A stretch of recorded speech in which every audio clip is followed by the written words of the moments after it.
This is the monologue. This is the monologue. With your host team do miss. With your host team do miss. What's going on, everybody? That was my theme song because I do not want to violate copyright laws, and I don't know what the copyright laws are anyway, so I just came up with my own theme song. This is the monologue. I'm your host, Team Dumas. PrimoSounds.com, number one website for raw and uncut talent. 24/7, man. You can always go on there. It's always something entertaining going on. Music, interviews, talk shows, DJs putting their sets. It's just always something going on. Please give it a listen. My show, 0800 Pacific Standard Time, if you want to catch it. If you can't catch the live showing, then you can always catch it on YouTube at youtube.com/Team Dumas. Always put it up after it airs live. If you like what you hear, share it amongst your friends, co-workers, motherfuckers you don't like. Hey, whatever you got to do. I'm trying to take over the world here, and I need you. I need your help to, have me reach the masses. I can't do this by myself. We about to get right into it today. We got some bad news for the hoes out there, and I don't say hoes as like a degrading term towards women. I'm talking about like hoes as in you selling pussy. You know what I'm saying? I don't want to, actually, I don't even want to offend women who sell pussy. I just think that the appropriate term for women who sells pussy is a hoe. So it's bad news for hoes out there. Backpage.com shut down its escort section. If you don't know what Backpage.com is, if you're not familiar, it is a website where you just go and buy and sell things. It's like a classified ads in the newspaper. But they had a section for escorts where you can pretty much just click on that. You can just scroll down, look through all the prostitutes in your area, see how much they charge, and go ahead and buy some pussy. I mean, it was just that simple, but they shut it down. And I say it's bad for hoes because before this whole internet shit blew up, social media shit blew up, if you wanted to sell some pussy, you had to sell pussy the hard way. Like, you had to go outside, you had to stand in the corner, you had to get a pimp for protection. It's cold outside, you get a pimp all your money. You know what I'm saying? You getting fucked in the back of a Toyota Corolla somewhere in the back alley. You know what I'm saying? You fucking sucking dick behind a dumpster. It was just all bad, all bad. But with this, like websites like this and social media, internet, stuff like that, you can pretty much sell pussy in the comfort of your own house.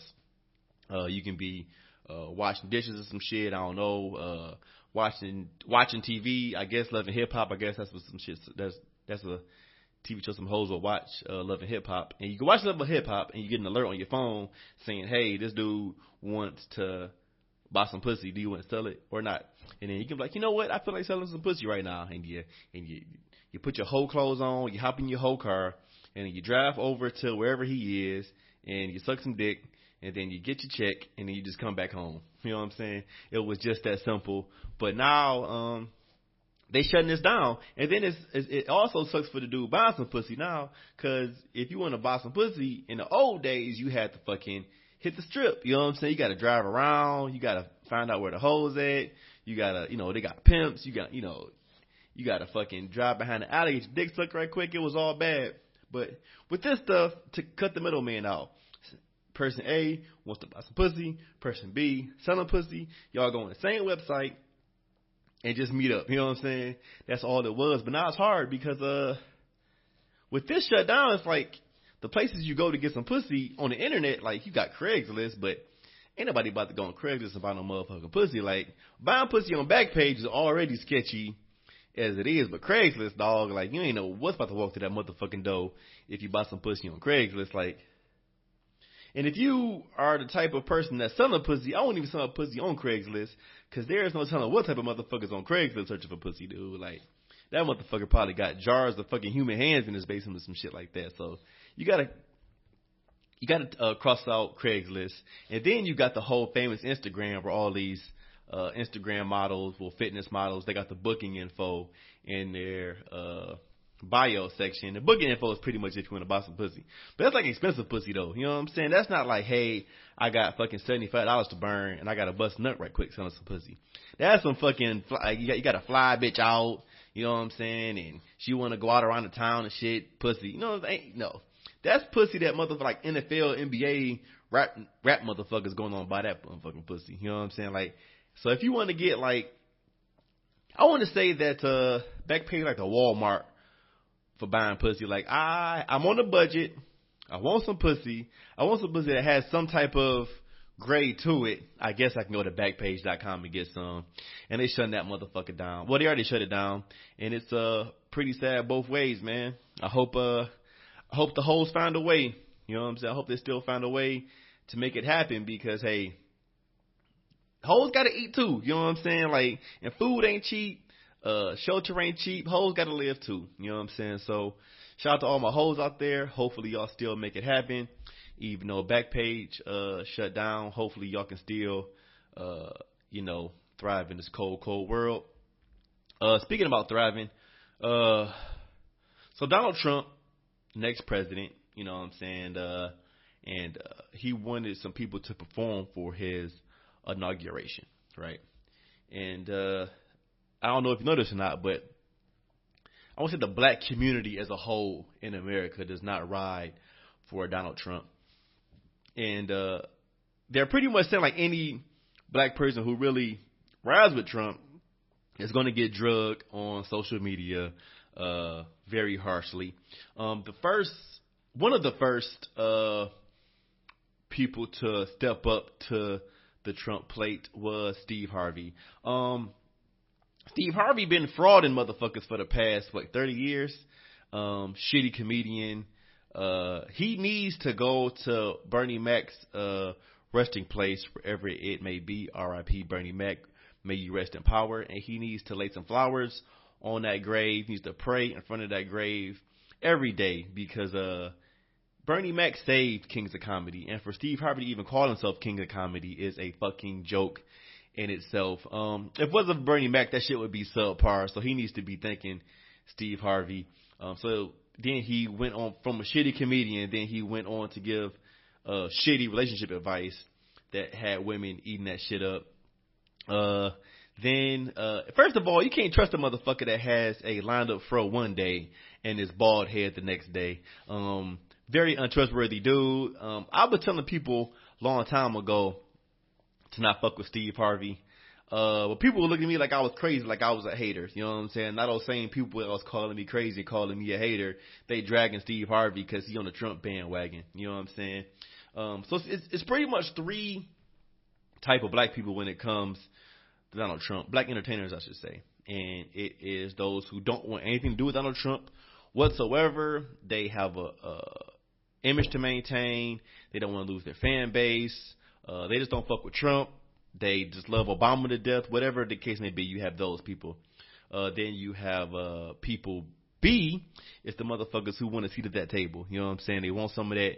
They want some of that Trump money. They want to stay in Trump towers. They want to fly on Trump air. They don't give a fuck who care. They don't give a fuck what no one says about it. They about to get that motherfucking check. And then you have Group C, the people who don't care either way. But it's hard. I want to say it's hard. Like, being a black entertainer, right? You have to really be careful what you say politically if black people are your fan base, because black people have, for some reason in America, always been very democratic, anti-Republican. And if you fuck with anything Republican, that's kind of a death sentence to your career. You might want to stay away from that. But I'm glad that Steve Harvey getting drugged, dude. It's only so long motherfucking fake thugs can pretend. He's been a wolf in sheep's clothing. He's been a hack most of his life, and I'm glad that some of this shit's coming to light about how much of a hack he is. So fuck Steve Harvey, dude. And if you see him in the streets, I'm gonna slap the shit out of him and tell him I said that. Speaking of seeing somebody in the streets, speaking of someone who doesn't want to see somebody in the streets. Russell Wilson and the Seattle Seahawks, they played their game against the Atlanta Falcons this Saturday, and they lost pretty badly. Russell Wilson had some pretty bad plays. He got beat up a lot in it, and then his baby mama's I'm sorry. his wife's baby daddy, Future, was in attendance of the game, and he lost. And everybody's making a big deal out of it. That Future there, he had Russell Wilson shook, blah, blah, blah. And first of all, you got to leave this whole Russell Wilson Future thing alone, dude. That's just mad long time ago. Sierra Russell, they already married. They about to have a kid of their own. They passed that bullshit. And first of all, Russell Wilson kind of won because if you are a professional NFL player, top tier quarterback playing the playoffs, and your wife's baby daddy buying tickets to come see you, you won. Regardless of what the memes say, you won. And then everybody talking about somehow Future got Russell Wilson shook, but also, like I said before, Russell Wilson is a starting quarterback in the National Football League, a top-tier quarterback at that. So I don't know why he would be afraid of Future. Because if they were to meet in the streets and actually have a fist fight, I believe that Russell Wilson will wear Future's ass out. Russell Wilson is like a big dude, and then you have Future, who is like a skinny drug addict who mumbles on rap songs. So if you actually put those two guys together and actually had a straight-up fight, it is clear who would win. So I don't know how people say that Future shook. I mean, Russell Wilson, everyone says that, he's kind of dorky and shit like that, and he ain't tough, he ain't rough. But that motherfucker, he's still big. He's still big and strong, dude. And I think that strength and size trumps codeine and pills any day. So if they were to fight, I'm taking Russell Wilson every day, dude. Speaking of fights, so the whole celebrity boxing thing with Soulja Boy and Chris Brown still going on. I really hope that it stops going on, but for some reason it still has legs and is still moving forward. And I guess there's a whole bunch of other motherfuckers who want some of this black celebrity beef, boxing money. I'm about to just roll down a couple of ones that I found out are about to start boxing for some strange reason. So at the bottom list, you have 22 Savage versus 21 Savage. If you don't know who either one of those are, don't worry. Just keep on with your life. It's probably better that you don't. But 21 Savage is like Future's son. He's another mumble rapper who raps about, same shit, being high, fucking bitches, killing people, blah, blah, blah. So he was the first on the scene. Then 22 Savage was like a social media comedian who took the name 22 Savage and started rapping just like 21 Savage. So 22 Savage called out 21 Savage for a boxing match. 21 Savage shut it down. But, hey, like, that's the bottom of the card. And then the next match, other motherfuckers calling people out. You have porn star Brian Pumper called out Sean Kingston. I guess Brian Pumper's kind of washed up now. I guess he wants a little bit of fame, a little bit of boxing money. But fight number one I just named, fight number two, no one in their fucking right mind would pay to see these people fight. Number three, Kodak Black versus Lil Wayne. Kodak Black called out Lil Wayne, said he wanted to box him. He wants the title of Greatest Rapper Alive, and he wants to get it in a boxing ring from Lil Wayne. This is the most fucking WWF, WWE bullshit I ever heard of in my life. How you can take the best rapper alive title in a boxing match. I have no fucking idea. But this is what happens, dude. Motherfuckers want a little limelight and want to cash a check too. And the number one buffoonery, which is, I mean, all this shit is very buffoonery already. Chris Brown Soulja Boy is that's the fucking mammoth motherfucking buffoonery you can ever see in this world. But on top of this is Meek Mill called out Drake, right? So, Meek Mill, everyone said that he was catching L's all 2016. I had his back a little bit. Him and Nicki broke up. They even had the video of him busting his ass, falling down the stairs, everybody laughing at him. I still had his back. You know what I'm saying? It's a whole new year. Him and Nicki broke up.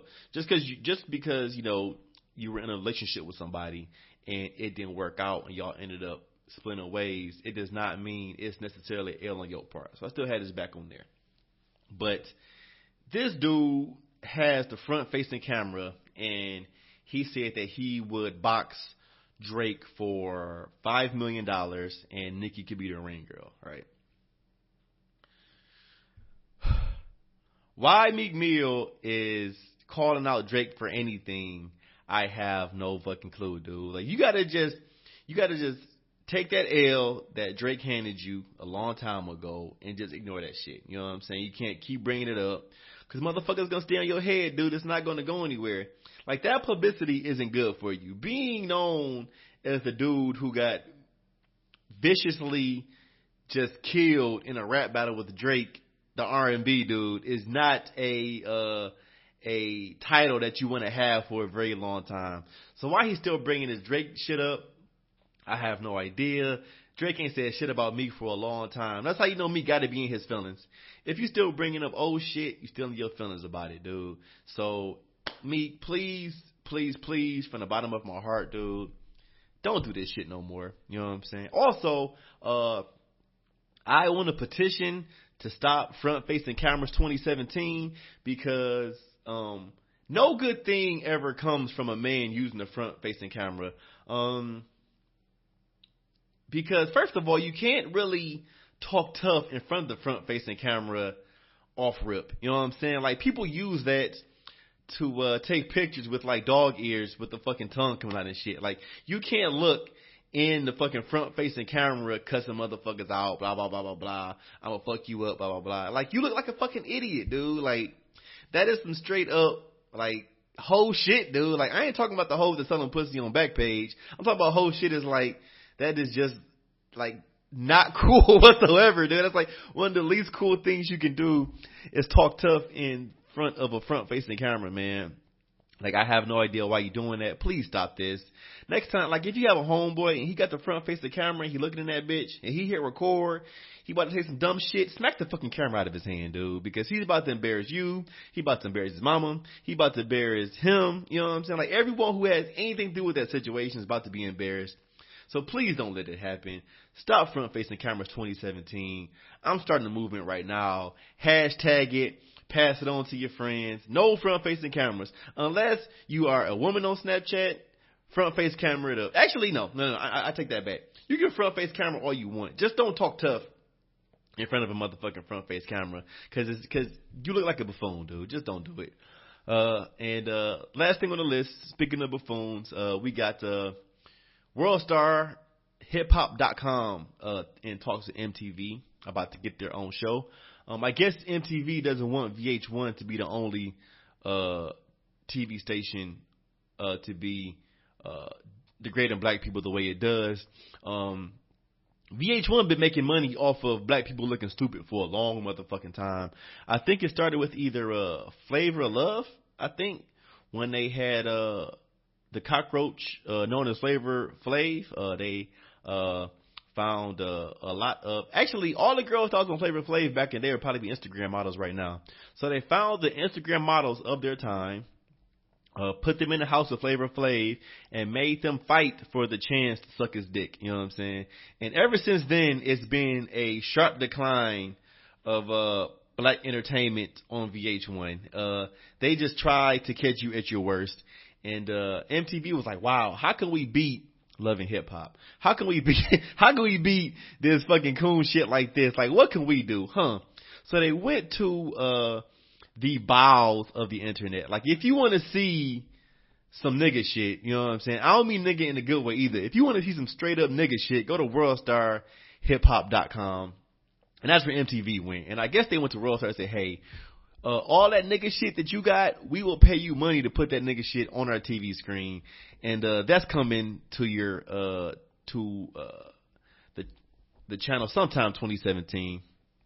That's why I'm done with 2017, dude. I'm done. I want to go back to 2016 because you got fucking WorldStarHipHop.com about to be on MTV.